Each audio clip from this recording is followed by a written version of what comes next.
None are currently showing symptoms. In Ottawa, officials are warning that organized sports are contributing to the spread of COVID-19, with at least 5 sports-related outbreaks being reported. Transmission or exposure occurred before, during, and after training. We are also seeing the transmission subsequently occur to family members, friends, classmates, and work colleagues.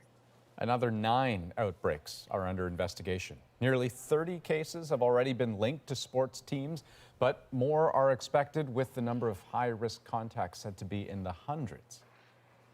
Now, we asked Dr. Isaac Bogoch to join us because, Dr. Bogoch, if we take something like hockey, for example, can we separate out from the game itself all of the other things that hockey often entails? So I'm talking, like being in the locker room, sitting on the bench, carpooling to games. Which is the dangerous part of all of that?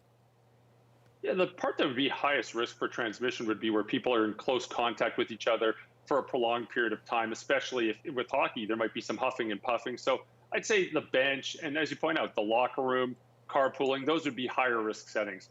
The game itself, there's certainly contact. It's more fleeting. So while not zero risk, it's probably a little bit lower risk than what many people might think. You mentioned the huffing and puffing and the heavy breathing. I know a lot of parents have had questions about that, whether that, like how much of a risk that might constitute on the ice. Your view of that is what?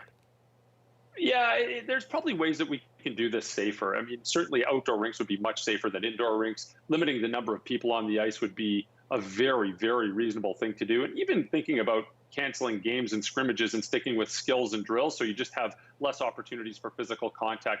Because quite frankly, I mean, everyone should be adhering to their local public health guidelines, and that might differ across the country.